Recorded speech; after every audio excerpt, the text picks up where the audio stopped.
조금 전 삼성 엔지니어링의 실적이 나왔네요. 1분기 영업이익 발표했습니다. 보시면은 216억 원입니다. 전년 대비 약 30% 정도, 29.5% 정도 줄어드는 수준이었고요. 당초의 시장 컨센서스가 268억 원입니다. 컨센서스 대비로는 20% 정도 밑도는 수준으로 나왔습니다. 삼성 엔지니어링 실적까지 살펴봤습니다. 네, 자 계속해서 외환시장 마감 동향 보겠습니다. 오늘 유진투자선물 이주원 연구원 연결했습니다. 안녕하십니까? 네, 안녕하세요. 네, 자 달러는 최근에 나오는 지표 계속 약화되게 나오면서 약세 흐름 이어가고 있습니다. 우리 원달러 오늘 많이 밀렸습니다. 상당히 워낙 강세로 가고 있는데요. 6원 40전 급락입니다. 자세한 시황 전해주시죠. 네, 원달러 환율이 지난 금요일 종가 대비 6원 40전 하락한 1,073원에 마감을 했습니다. 오늘 환율은 역시 글로벌 달러 약세 1,070원대 초반으로 밀리는 모습 보였습니다. 미국 지표에 대한 실망으로 유로화 및 엔화에 대해서 글로벌 달러가 약세를 보였고요.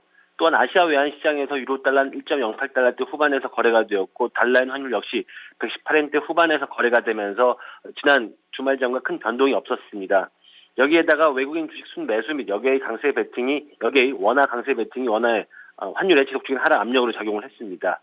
외국인 주식 순매수는 4월 들어서면 4조 4천억 이상의 폭발적인 순매수를 기록하면서 환율 하락을 이끌고 있는 그런 모습입니다.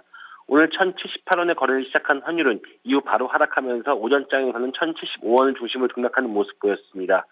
그러나 오후장 들어서는 월말 수출업체의 내고 물량까지 거세게 유입이 되면서 1,073원 선까지 밀리는 모습 보였습니다. 뚜렷한 상승 재료가 없는 상황이다 보니까 반등 없이 환율은 계속 밀리는 모습 보여주었고요.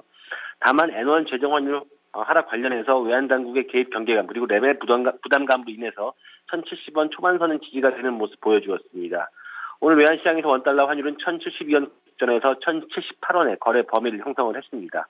4월 들어서 꾸준히 좀 밀려나면서 어느덧 연저점 수준입니다. 보니까 지난 1월 16일에 형성됐던 1,072원이 연저점인데 딱 1원 남았거든요. 내일장에서는 이 부분 지켜낼까요? 아니면 1,070원 수준까지 좀 더 열어둬야 될까요? 네, 일단 외환 당국의 환율 방어 의지가 관건인데요.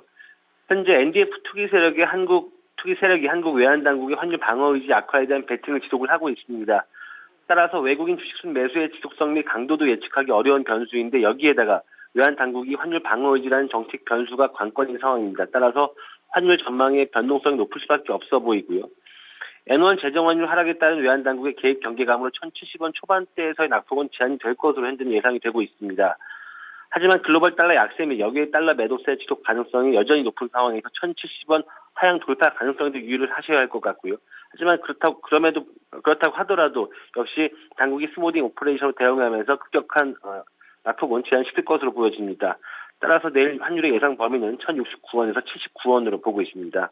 네, 변동성이 확대될 것으로 예상하셨네요. 말씀 고맙습니다. 감사합니다. 네, 환율, 이 당국의 속내를 알 수가 없기 때문에 섣불리 방향성을 예측하기가 상당히 힘듭니다. 하지만 1,070원 선 이탈 가능성도 어느 정도는 좀 염두를 해 두셔야겠습니다. 환율 동향이었습니다.